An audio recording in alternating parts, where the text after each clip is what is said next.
Hello students, आज हम करेंगे Haryana board class 12th mathematics practice paper 2024-25 का सेट ए का कंप्लीट सॉल्यूशन।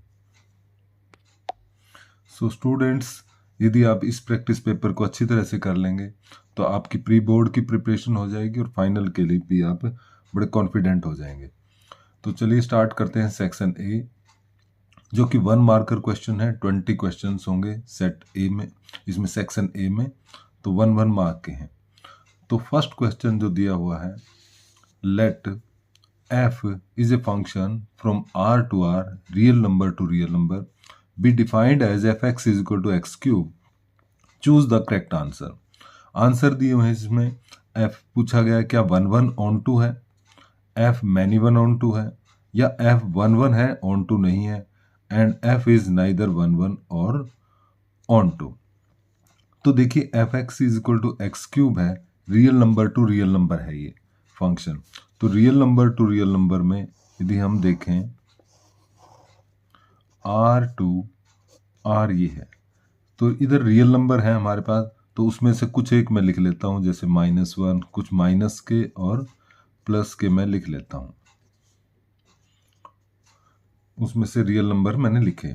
तो fx is equal to x cube है, मीन्स जो जीरो की इमेज बनेगी, जीरो का क्यूब करने से जीरो से कनेक्ट होगा। जब x की वैल्यू 1 रखेंगे तो 1 का क्यूब 1 ही हो जाएगा।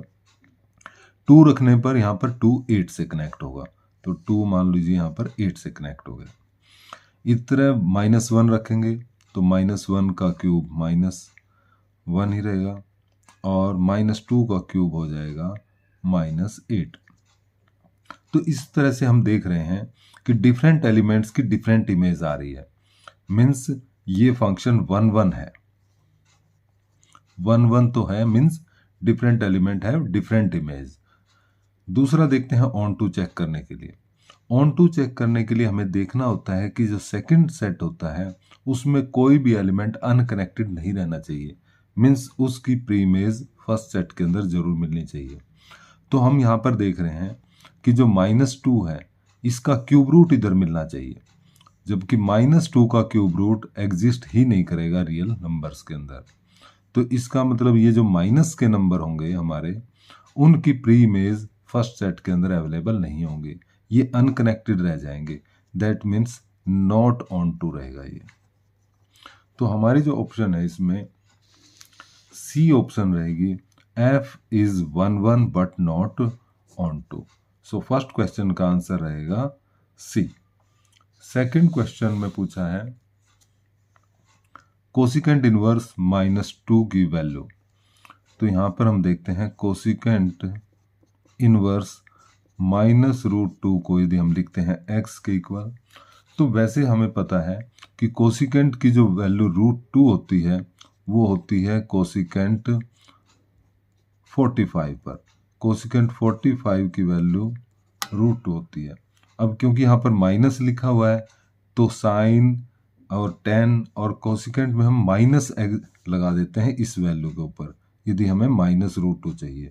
तो इसका मतलब हमारा आंसर आएगा -π/4। या इस तरह से भी कर सकते हैं, इस तरह से करेंगे तो -√2 is equal to cosecant x, और √2 is equal to cosecant -x, means √2 is equal to cosecant -π/4। तो हमारी जो x की वैल्यू रहेगी वो रहेगी -π/4। तो ये था question number 2। Question number 3, find the number of all possible matrices of order 2/2 with each entry 3 and 4। Means एक 2/2 की मैट्रिक्स है हमारे पास, तो 2/2 की मैट्रिक्स में 2 रो और 2 कॉलम इस तरह से होंगे, जिसमें हर एक एलिमेंट के 2 ऑप्शन है, या तो वो 3 होना चाहिए या वो 4 होना चाहिए। तो यहाँ पर हमारे पास जो 1 2 3 4 प्लेसेस हैं, और हर प्लेस, तो इस तरह से 1 2 3 4 प्लेसेस है, और हर प्लेस पर 2 ऑप्शन है, आइदर 3 और 4। तो यानी कि फर्स्ट प्लेस के लिए 2 ऑप्शन, सेकंड प्लेस के लिए भी 2 है, थर्ड के लिए भी 2, और फोर्थ के लिए भी 2। तो जैसे हम परम्यूटेशन कॉम्बिनेशन में किया करते थे, तो उसी तरह से हर प्लेस पर नंबर ऑफ ऑप्शंस को मल्टीप्लाई कर लिया है। तो इस तरह से 2 रेज टू पावर 4 बन जाएगा और ये बन जाएगा हमारा 16। तो इस तरह से ए ऑप्शन आ जाएगा थर्ड क्वेश्चन का। क्वेश्चन नंबर 4, यहाँ से क्वेश्चन नंबर 4 स्टार्ट होता है। Let A be a non singular matrix, means जिसका डेटरमिनेंट नॉन जीरो है, ऑर्डर 3/3 है, ए इनवर्स का डेटरमिनेंट 1/5 है, हमें एडजॉइंट ए का डेटरमिनेंट निकालना है।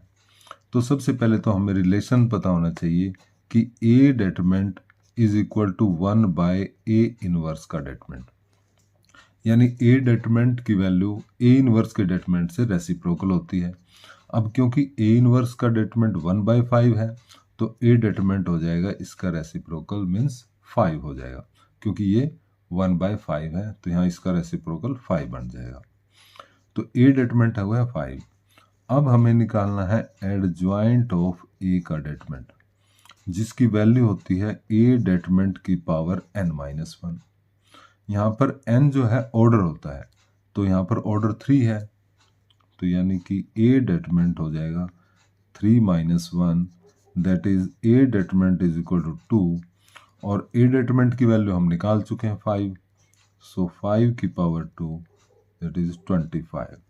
तो हमारा आंसर हो जाएगा 25, मीन्स सी ऑप्शन होगा। पांचवें क्वेश्चन में A and B are invertible matrix of same order है, then which of the following is not correct. हमें इसमें नॉट करेक्ट बताना है। तो हम देखेंगे फर्स्ट ए बी इनवर्स का determinant A determinant upon B determinant, ये भी ठीक है, क्योंकि बी इनवर्स का जब हम डेटरमिनेंट जैसे हमने बताया था अभी रेसिप्रोकल होता है, तो वो नीचे आ जाएगा। ए बी मल्टीप्लाई करके उसका इनवर्स फिर डेटरमिनेंट, तो ये भी रेसिप्रोकल।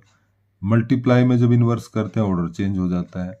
तो ओनली डी एक ऐसी ऑप्शन है जो कि करेक्ट नहीं है, क्योंकि प्लस करके जब हम इनवर्स निकालते हैं तो ऐसा कोई रूल नहीं है कि ऑर्डर चेंज हो जाता है।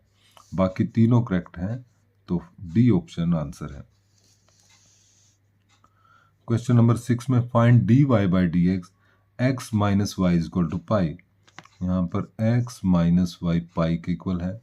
डेरिवेटिव निकालेंगे तो x का 1, y का dy by d x is equal to, और पाई का डेरिवेटिव हो जाएगा 0, क्योंकि ये कांस्टेंट है। So 1 is equal to dy by d x, यानी dy बाई डी एक्स की वैल्यू हमारी 1 आएगी। सो 1 आंसर है इसका। क्वेश्चन नंबर 7 में fx दिया हुआ है, derivative find the derivative of fx with respect to gx। तो fx जो कि दिया हुआ है e की पावर x स्क्वायर, तो सबसे पहले हम f डैश x निकाल लेंगे, जो कि बनेगा e की पावर x स्क्वायर और पावर का 2x, और gx जो कि हमें दिया हुआ है cos x, इसका डेरिवेटिव बन जाएगा माइनस साइन x।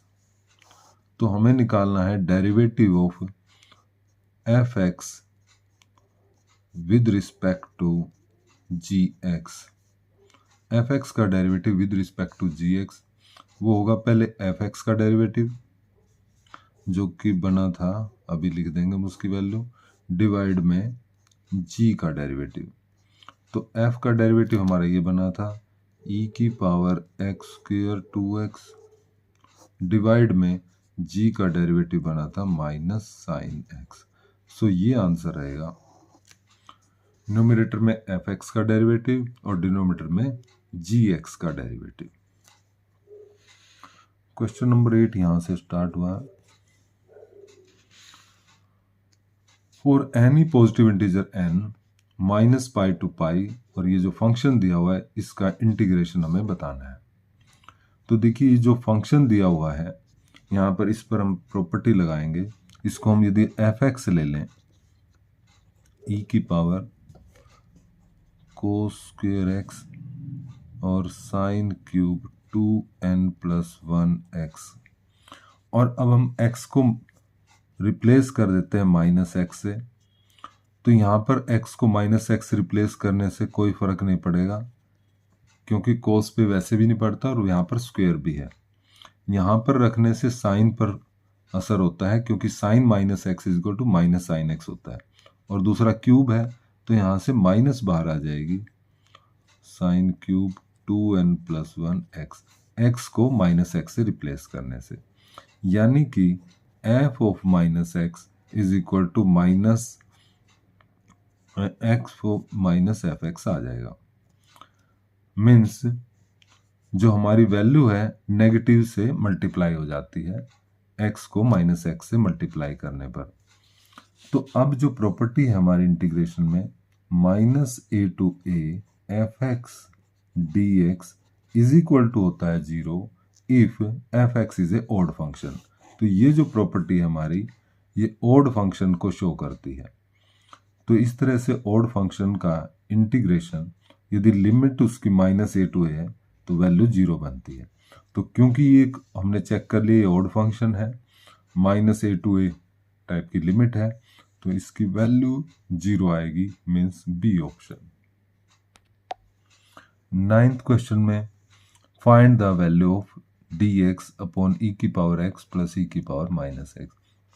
तो इंटीग्रेशन हमें निकालना है dx अपॉन e⁻x प्लस, ये जो e⁻−x है इसको आप ऐसे लिख लेंगे, और एलसीएम लेने के बाद ये बन जाएगा e⁻x⁻2 + 1, और जब हम इसको रेसिप्रोकल करेंगे तो ये e⁻x अपॉन e⁻x का स्क्वायर e⁻2x को ऐसा लिख लेंगे।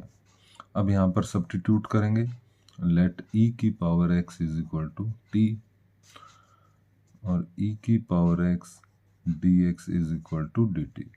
सो ये इंटीग्रेशन ले लेगा dt अपॉन t² + 1। अब यहाँ पर प्रॉपर्टी लग रही है a² + x² टाइप का इंटीग्रेशन है, जो कि होता है tan इनवर्स t बन जाएगा प्लस c। दोबारा t की वैल्यू रखेंगे, जो कि हमने ex रखी थी, तो ये बन जाएगा ex + c, यानी कि ये हमारा आंसर है tan इनवर्स e⁻x + c। अब करते हैं क्वेश्चन नंबर 10, जो कि इंटीग्रेशन करना है dx upon sin² cos²।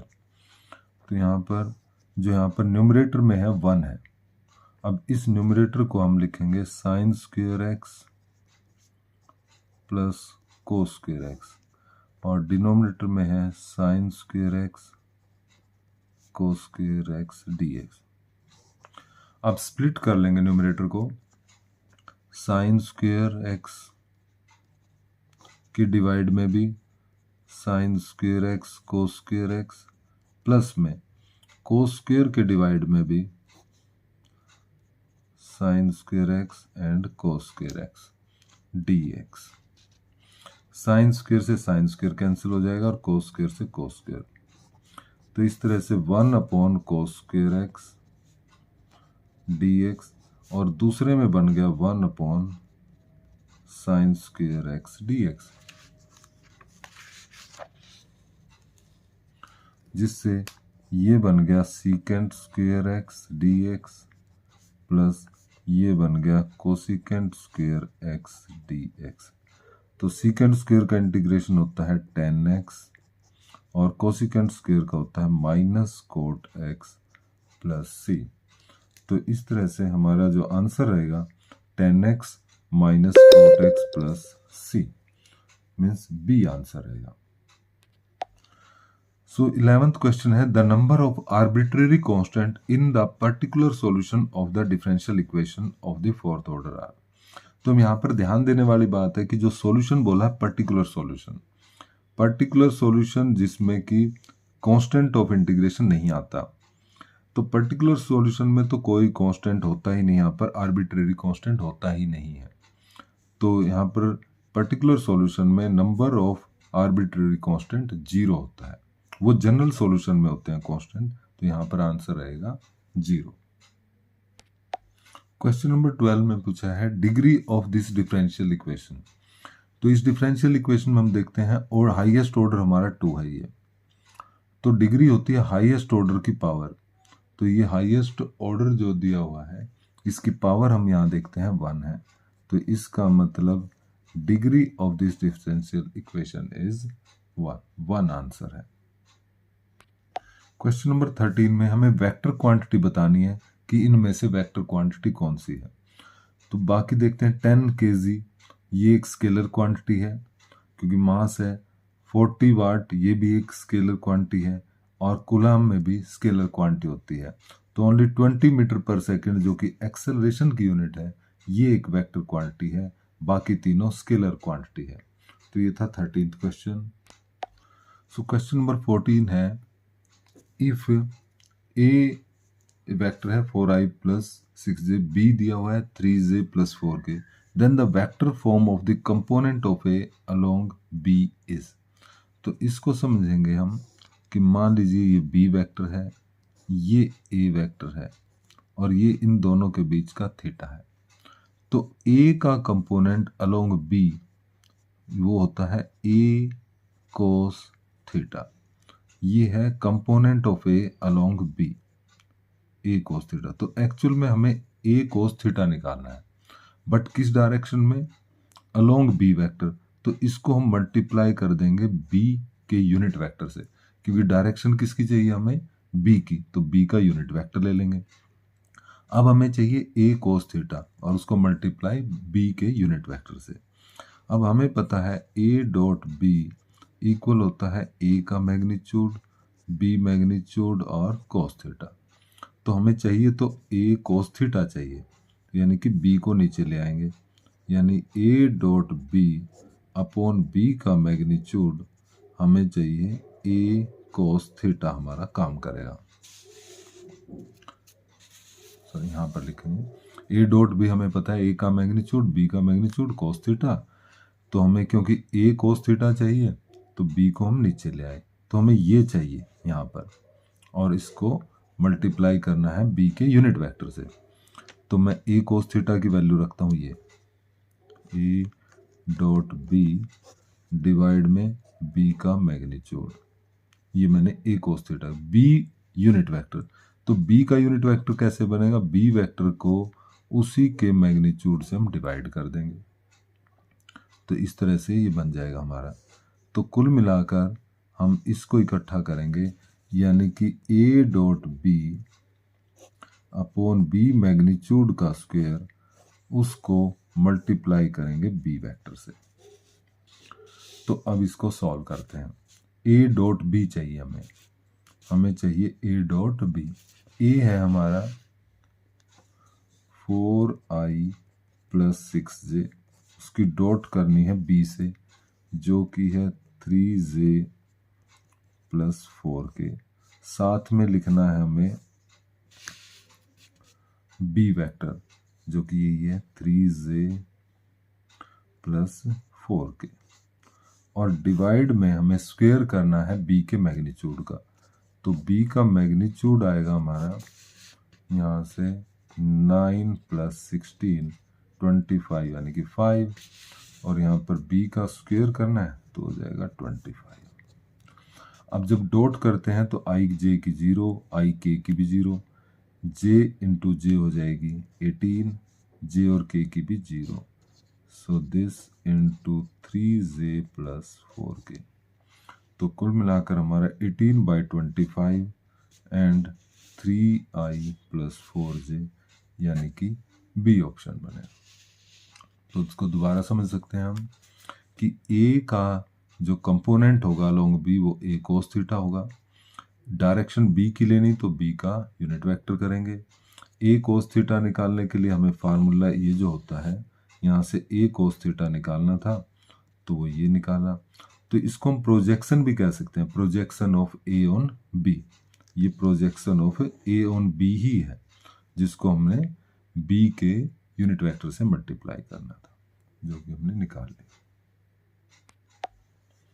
Question number 15 में दिया कि A and B are 2 unit vector, means A का मैग्नीट्यूड भी 1 है बी का मैग्नीट्यूड भी 1 है and theta is the angle between them. तो ए प्लस बी एक यूनिट वेक्टर होगा। A plus B unit vector कब होगा? जब ए का मैग्नीट्यूड होगा 1, या हम इसका स्क्वायर भी कर दें तो ए प्लस बी का मैग्नीट्यूड का स्क्वायर 1। अब हमें पता है ए प्लस मैग्नीट्यूड का स्क्वायर होगा A plus B dot A plus B, यानी कि ये 1 होगा। अब जब इस ब्रैकेट को खोलते हैं कि ए की ए के साथ डॉट, फिर ए की बी के साथ, बी की ए के साथ और बी की बी के साथ, यहाँ पर सभी वेक्टर्स हैं। अब जैसे हमने ये लिखा था ए डॉट ए होता है ए के मैग्नीट्यूड का स्क्वायर, यहाँ पर बी के मैग्नीट्यूड का स्क्वायर, और ए डॉट बी और बी डॉट ए सेम ही होता है तो ट्वाइस ए डॉट बी लिख देंगे हम इसको। अब यहाँ पर ए का मैग्नीट्यूड क्योंकि 1 है, बी का मैग्नीट्यूड भी 1 है, तो यहाँ पर ट्वाइस ए डॉट बी इस तरह से लिखेंगे। तो यहाँ पर ट्वाइस ए डॉट बी की वैल्यू आ जाएगी 2, जब इस तरफ जाएगा तो माइनस में, यानी ए डॉट बी की वैल्यू -1/2। ए डॉट बी को लिखेंगे ए का मैग्नीट्यूड, बी का magnitude and cos theta. A unit vector है, बी भी यूनिट वेक्टर है, cos theta is -1/2, so cos theta की वैल्यू आ जाएगी -1/2। अब कोस से माइनस होता है सेकंड क्वाड्रेंट में, तो यहाँ पर और वैल्यू 1/2 होती है 60 पर π/3, सो सिंप्लीफाई करने पर थीटा की वैल्यू आएगी 2π/3। सो हमारा डी ऑप्शन हो जाएगा 2π/3। क्वेश्चन नंबर 16 है two events A and B are mutually independent if. तो इन सब में से हमें बताना है। देखिए इंडिपेंडेंट इवेंट्स का होता है कि P इंडिपेंडेंट में A डॉट B होता है PA इंटू PB के इक्वल। अब क्योंकि A और B इंडिपेंडेंट है तो A डैश और B डैश भी इंडिपेंडेंट होंगी, means A dash into B dash is equal to PA dash into PB dash, और ये इक्वल होगा।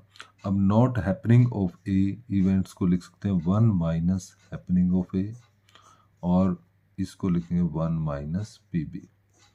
तो इस तरह से हमारा जो B है वो बन जाती है आंसर। नेक्स्ट क्वेश्चन है 17। If P A upon B is greater than PA, then which of the following is correct? तो यहाँ पर हम इस रिजल्ट को लिखेंगे P A upon B is greater than PA, means condition probability of A when B is already occurred is greater than PA। अब condition probability को हम लिखते हैं PA intersection B upon PB is greater than PA। तो अब PA और PB को दोनों को इंटरचेंज करेंगे, सो PA intersection B upon PA is greater than PB। अब यहाँ पर ये जो वैल्यू बनी ये है condition probability of B when A is already occurred is greater than PB। तो ये हमारा रिजल्ट बना। अब इसमें ये जो रिजल्ट बनता है PB upon A is greater than PB, means C option हमारा आंसर है क्वेश्चन नंबर 17 में। 18th क्वेश्चन में if PA is 1/2 PB is 0 then PA upon B। उसी तरह से कंडीशन प्रोबेबिलिटी है A की, B इज ऑलरेडी अकर, तो ऊपर दोनों का इंटरसेक्शन आएगा और नीचे ये B आएगा। अब क्योंकि PB की वैल्यू तो 0 दी हुई है यहाँ पर, तो डिनोमिनेटर हमारा 0 हो गया, दैट मीन्स जो वैल्यू है वो नॉट डिफाइंड आएगी। So answer is not defined. Question 19 ये असर्टन रीजन बेस्ड क्वेश्चन है, तो इसमें हमें A आंसर देना, B C इन चारों में से देना है डिपेंडिंग अपॉन दी A और R में क्या है, कौन सा ट्रू कौन सा फॉल्स। तो यहाँ पर हम देखते हैं असर्टन दिया हुआ है the shortest distance between the line, ये फर्स्ट लाइन दी हुई है और नेक्स्ट लाइन अगले पेज पर दी हुई है। तो ये दो लाइंस दी हुई हैं, इनके बीच का शॉर्टेस्ट डिस्टेंस बोल रहा है कि 293 का रूट अपॉन 7, और इसका रीजन कह रहा है if in a space the lines which are neither intersecting nor parallel nor coplanar are called skew lines। यहाँ तक बिल्कुल ठीक है। for skew lines, यहाँ तक की बात बिल्कुल ठीक है। for skew lines the line of shortest distance will be perpendicular to one of the line, ये बात यहाँ पर ट्रू नहीं है, तो इसका मतलब रीजन तो ये करेक्ट नहीं है। दूसरी बात, इसका जो शॉर्टेस्ट डिस्टेंस है वो हम निकालेंगे। Shortest distance is equal to A2 minus A1 dot B1 cross B2 divide by B1 cross B2 का मैग्नीट्यूड की पॉजिटिव वैल्यू से। इस फार्मूले से जब हम इसका शॉर्टेस्ट डिस्टेंस निकालेंगे, ये हमारा A1 है, ये B1, ये A2 और ये B2, तो ये शॉर्टेस्ट डिस्टेंस निकल जाएगा। मीन्स R हमारा ठीक नहीं है और इसका जो असर्टन है वो ठीक है। तो इस तरह से हमारी जो इसकी आंसर में सी ऑप्शन बनेगी कि वह A is true but R is not true. अब नेक्स्ट क्वेश्चन देखेंगे, सेक्शन ए का लास्ट है। इसमें assertion the relation 1 2 3 4 to ABCD defined by this 1A 2B 3C is bijective and reason दिया है कि this is F is 1A 2B 3C is 1 1। देखते हैं क्वेश्चन नंबर 20 का सॉल्यूशन। सबसे पहले हम A को टेस्ट करते हैं।